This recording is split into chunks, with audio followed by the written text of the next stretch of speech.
All right, live from the production studios in Waterloo, Iowa, it's Ms. Rocki and Chaveevah's North End Update Live with special guests Terry Phillips and JoyceAnne Phillips, bringing you the good stuff from a North End perspective, of course.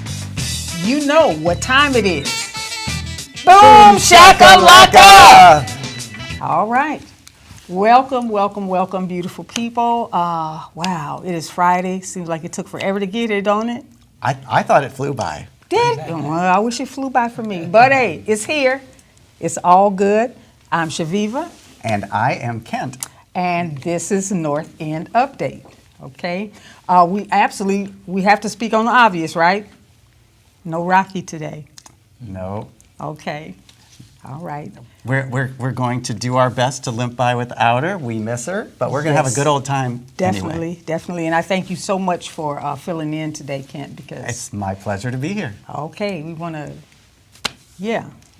All right, we want to give a shout out to our special frequent viewers, Gretchen Harris-Suter, Betty Cozy, Kay McCarty, James Russell. And also Charles Young, Gloria Ewell, Judy Ireland, and Blue Meadows Mills Culpepper. We absolutely, too, need to send out condolences to the Dale family, to our friend Lori Dale. They just recently suffered a loss in their family. We just want to let you know we're thinking about you. Our hearts go out to you. Mm-hmm. Yes. All right, and congratulations to last week's prize drawing winner, Melissa Wells, who won a family membership to the Grout Museum, which includes access to the Imaginarium, Veterans Museum, Planetarium, Black Stories Collective, and much, much more. Yeah, for folks who have not been to the Grout, you definitely need to check it out. It's wonderful. So much for you to see. Today, our guests are JoyceAnne Phillips and Terry Phillips. They're going to be talking about one of Waterloo's first black contractors, Denman Phillips, and just the Phillips family legacy. And thank you to all of you for making us the best show on the internet. That's right. It's absolutely true. You know it. We're the podcast that you can see, and we know the news's job is to tell you everything that's going on, both good and bad, but we're really here about the good. That's right, definitely, because there's always something good happening on the North End and everywhere else. Okay, make sure you stay with us for Give It Air, because we're going to be talking about seeing a need and filling that need, and representation matters. Yeah. And then also for a talking point, the talking point today will be no response is a response, and that's a powerful one, and remember that. Mm-hmm. Yes, for sure. All right, we've been celebrating 6 years of positivity from a North End perspective. Yes. And news flash birthday people, be sure to stick around for your shout out and song, our weekly tradition here. Mm-hmm. Right. Got to right. recognize everybody. That's Every right. week there's a birthday. There you go. And you know what? We might not be the best singers, but we are the loudest singers. Okay, we're going to do that. All right. For folks who didn't know, we are looking for another intern, too. So if you know a young person that might be interested in spending an hour and a half with us on Friday, let them know. Come on down. It'll be fun. It'll be a learning experience. Okay. And are you someone out there that has a small business? And how would you like us to help you by supporting your small business by purchasing your products to give away as gifts on our show?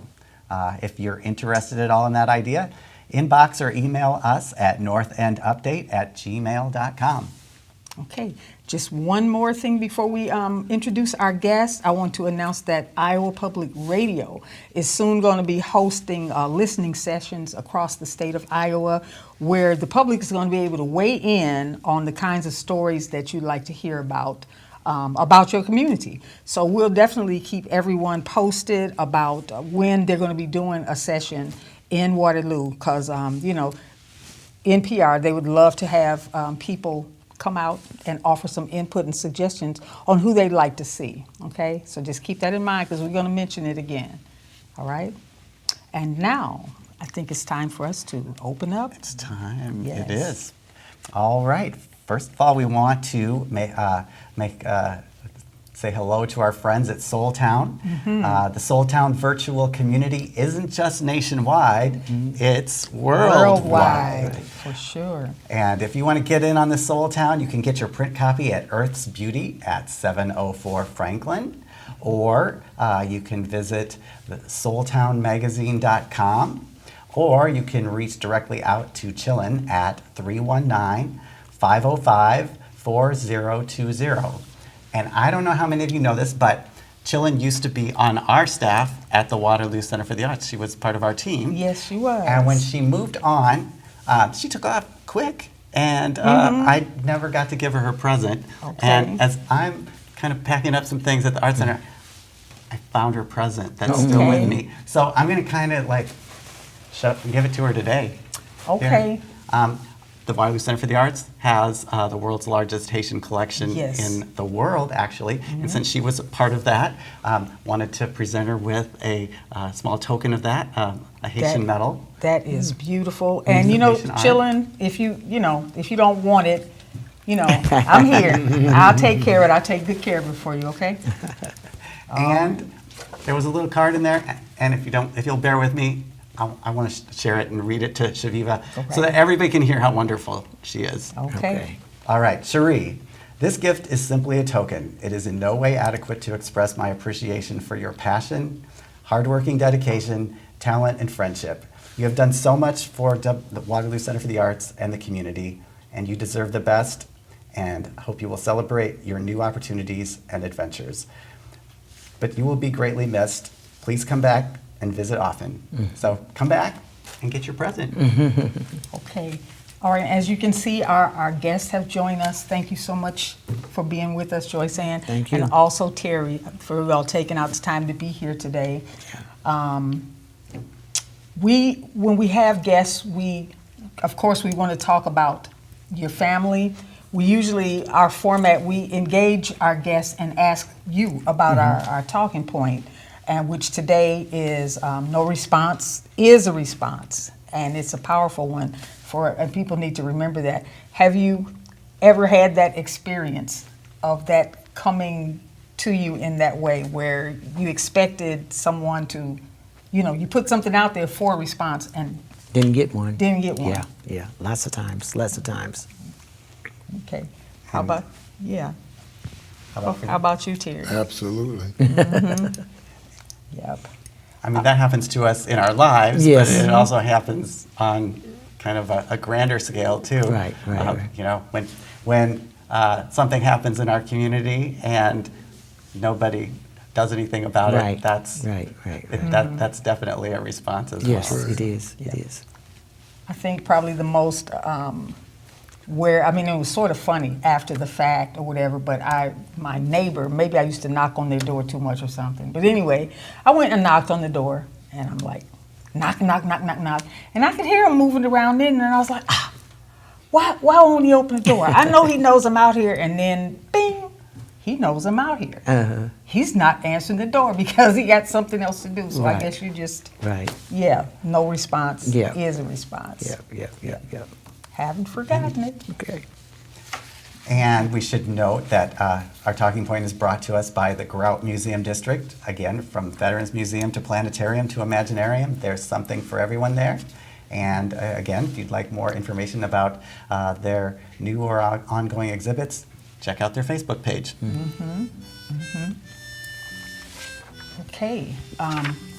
And then, for Give It Air, brought to us by Gallagher Blue Dorn Performing Arts Center, your Center for the Arts. Yes, our talking point, I must say that our talking point is seeing a need and filling that need, and representation matters. Really, the Phillips family came to mind when I thought about that particular Give It Air, because quite often in the African American community, businesses, for example, like yours, Terry, it wasn't only just a matter of that entrepreneurial spirit, okay, that might inspire anyone at any time to go into business. It was also a necessity in the community, right? because there was a time when African Americans weren't welcome to do business Correct. in white establishments, and if certain goods and services were needed, they had to be produced within the community. Correct. Period. Correct. So basically, this is a shout out to Black entrepreneurs and business people who saw the need in their community and filled those needs. Okay, and at the same time, providing an example of what's possible and, you know, a role model, Right. so right, to speak. Right. Yep.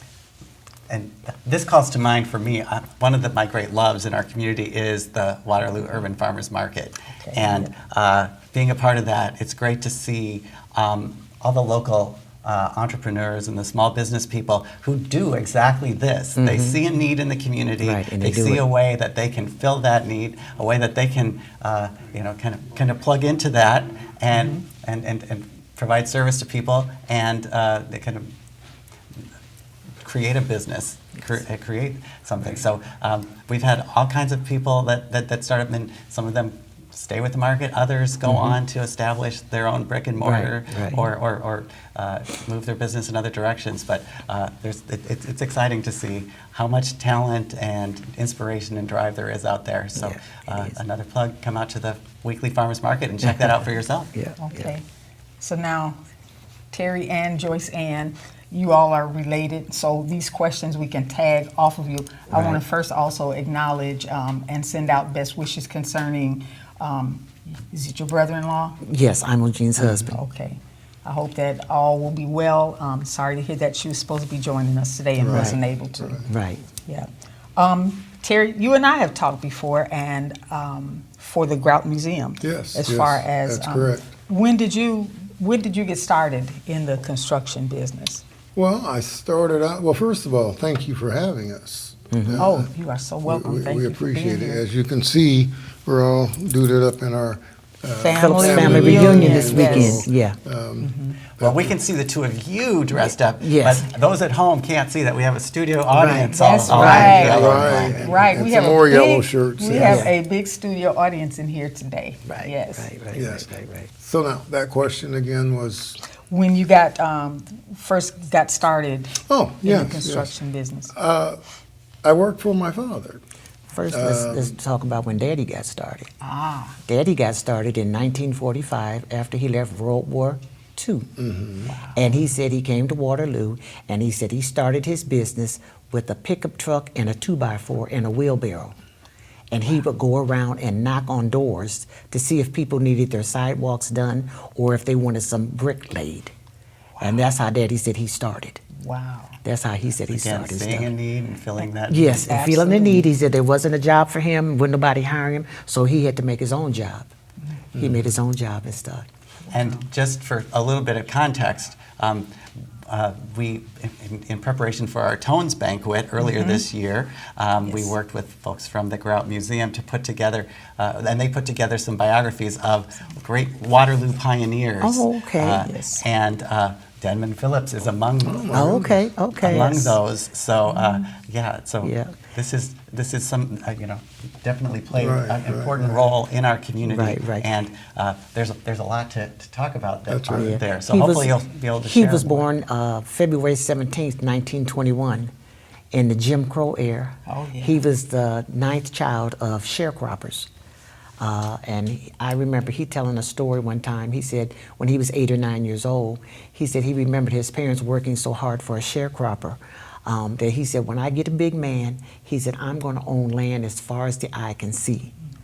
And when he died in 1989, he owned 121 acres of land in Black Hawk County, free and clear.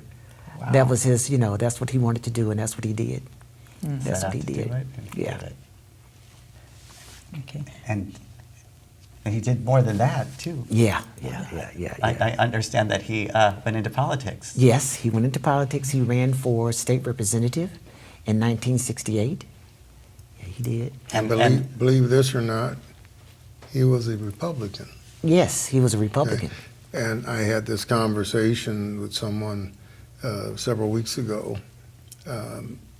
Would he have still been a Republican, being that we had our first black president, and he was all for, blackness and stuff, would he have switched his thoughts and went to being a Democrat or backing up that president because of his race? And I think he would have, Yeah. to be quite honest. You know, the values that defined what's a Democrat and what's a Republican definitely have changed, because in my lifetime, I remember Dixiecrats. You know, so.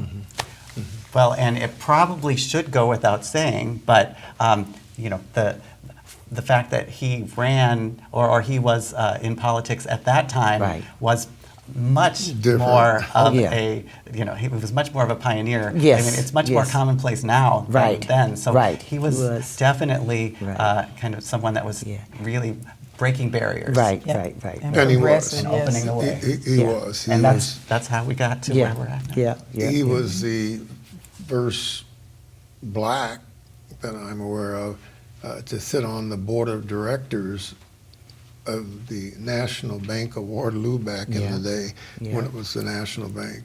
Yeah, That was unheard of, at least in Iowa, in Yeah, at Waterloo. that time, yes, Now, yes. Chicago, New York, Atlanta, bigger cities, but he was appointed to the board of directors, was on the board of directors. Mm-hmm.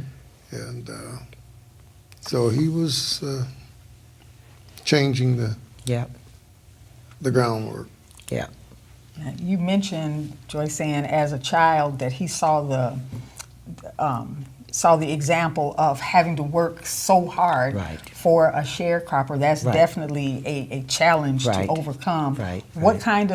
kind of challenges did he face getting into the construction business Oh, or he's- creating his own business? Yeah, he said as I remember, he said he had a lot of problems. You know, people didn't want to hire him, said that he would give him a quote, he would underestimate for bids or whatever and stuff, and they would give him the job until he came up to the door. And then they said, oh no, we decided we didn't want to. You know, so he said it was okay talking on the telephone and people calling him and stuff, but when he showed up, it was a different story. And so that's why he just had to go out on his own. He had to go out on his own and do. This reminds me of a story that I love telling whenever something like this comes about. I must have been 11, 12 years old at the time. All of the phone calls that come into our home, and our mother would take the calls, write it down on a piece of paper for people that wanted estimates on jobs and stuff. So when he'd get home after he cleaned up a little bit and put on his clean pair of khaki pants, his cappy little bebop cap, and a plaid shirt, that's how he dressed, you know, and had a pen and pencil. We would go out to give the estimate, you know. The estimate may have been 1015 Prospect Boulevard, which is one of the most exclusive areas in Waterloo back at that time. Okay, so he says, well, son, come on, you can go, you can help hold the tape or whatever, you know. I said, oh, good. I said, well, Dad, now remember, I'm 11, 12 years old. Let's take the Lincoln. Dad drove a Lincoln Continental that stayed in the garage. Mm-hmm. You wouldn't have known that he owned it because he only drove it to church Back. and maybe him and Mom out to dinner or something on the weekend or something like that. But other than that, it stayed in the garage. I said, well, why can't we? He said, boy, you better get in this old rusty truck, you know. So we took the pickup with the name on the side of the door, went over to Prospect and looked at the work and stuff like that. And I asked him why. I didn't know. He said, you'll understand one day, and Lord, have I ever understood. Okay. I said, well, why, Dad? He says, if we pull up in that car, we won't get the work because they figure I have too much or something of that nature, you know, which is true. And I have been through all of that and stuff. Mm-hmm. Yeah. And that was just a story that always stuck, you know. I mean, things that I didn't understand as a kid. Like my grandson wouldn't understand that today. He's 10 years old, you know. But as he grows up, he will. He will. So is this family business something that you are passing down to your younger generations? within your I would family? like to. I have a son. Matter of fact, he's here now for the reunion. Actually, we've got three. There's Terry Senior, which is me, Terry Junior, and Terry the Third. So I'm trying to keep it going. You know, I don't know where it's going, but I'm trying to keep it going. You know, but he lives out of state, and he's talked about coming back, and he had his two children that were out of state, and he says, Dad, I just can't leave them out there. I've got to, you know, raise them. And how do you knock a man for saying he wants to raise his kids? Absolutely, absolutely. And I paid his way out, rented U-Haul trucks and everything else for him to move back out to the West Coast where he was at to be with his kids. And if he had stayed here, that's been 15 years ago, I'd have been retired, you know. He would have known how to take care of the business and run things, you know. So we're talking. We'll see how things. So at one time, were you and Denman Jr. in business together? Oh yes, running yes, okay. yes. We both started out for our dad, as I was saying earlier. You know, in high school, I worked for Dad, and Denman Jr., the late Denman Jr., also worked for our father. And the old saying is, you know, you grow up with a silver spoon in your mouth. I grew up with a rusty shovel in mine. You know, and but worked for Dad during school, after school, and co-op, and on and on and on, and then after Dad passed away. Well, first of all, Dad wanted both of us to have separate entities, separate businesses. So Denman Jr. went to burying cables and stuff for Northwestern Bell at the time. I was doing asphalt paving and stuff. We were two separate deals. And when Dad finally retired in '89, Denman Jr. and I joined forces as one until his death in 2000. Okay. We were partners, and so I'm the last of the Mohicans, I guess, as they say, in the legacy of Denman Phillips Construction. You know, and I every day I try to do my best, you know, to keep that honor. I can walk down sidewalks on this side of town. We're working now right here on Franklin Street for about 6 blocks, all the way from 2nd to 6th Street. You'll see sidewalk with his stamp. He used to have a metal stamp back. They don't do it anymore, but back then you'd pour sidewalk. I was going to mention that Jocelyn has said that, you know, as a child she used to play and you skipping down the street yes, saying, and- what is step on a crack, break your mama's back, right? And she said that the sidewalks that she used to go down all had Denman Phillips. Maker, Yes. and they would put the Yes. year. Yeah. Yes. Yeah. I was here on the east side of town here, it's been 10 years ago, East 3rd or something here. And I was leaning up against the building. My guys were out digging a patch out in the street. And something said, "Look down, dummy." I looked down, I'm standing on his name. Just like, I had no idea, but just it said, "Look down." And I got down there, and tears actually came to my eyes, you know. And that was 1962, 63. And I said, here it is 50 years later, and I'm doing what he did. And he couldn't afford to have a new stamper made because you had to have a new one done every year because the years change, right? Well, when it was in the 60s, when he started this out, it might have been 1960. Well, when it comes 61, you got to go spend hundreds of dollars to have this new stamp, and he didn't have it. Took a nail and made the 0 a 1. Okay. The next following year, took a nail or a key and then made it a 2 until it got And to so on and so the on. 70s. You know, Right, I think by then it kind of fizzled out as far as the stamping, but it was either you'd see Demon Phillips Maker or Vernon Fee was Vernon another. Fee, I remember that. Vernon Fee.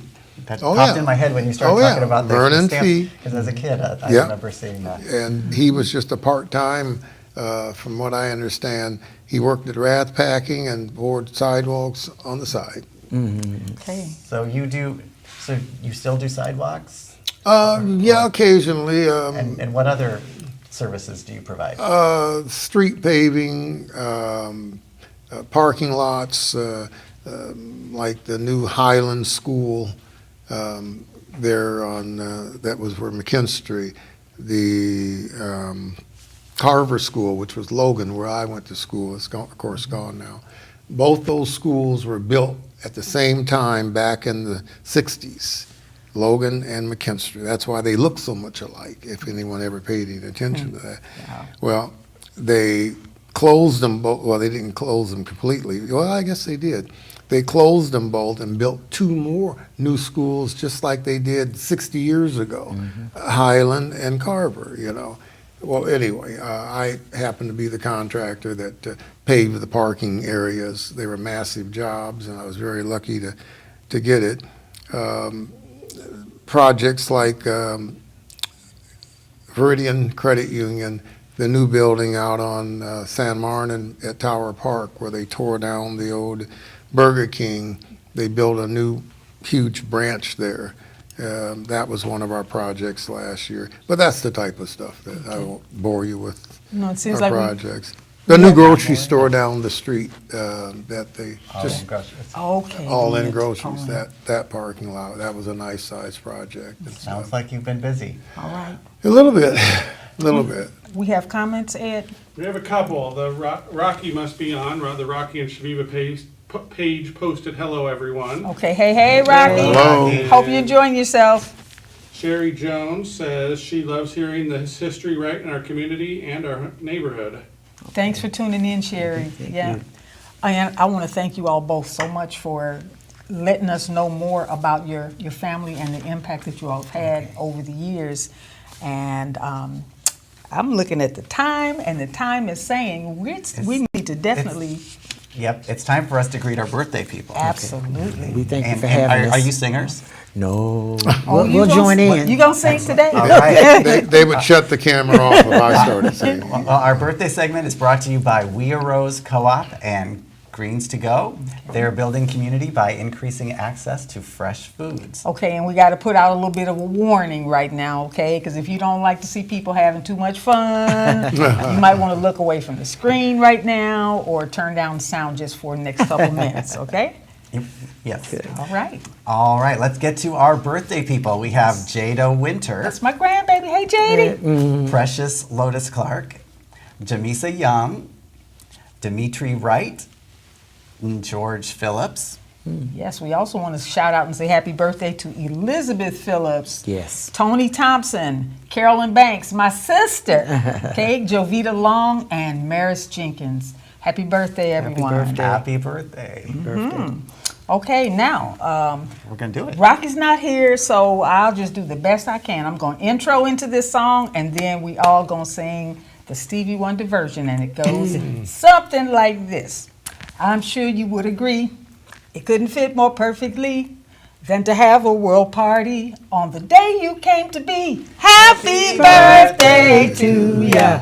Happy birthday to ya. Happy birthday, happy birthday to ya. Happy birthday to ya. Happy birthday. All right, that was pretty All good. right. All right. Thank you. Yes. Okay. Well, it's just about that time, Kent. It is.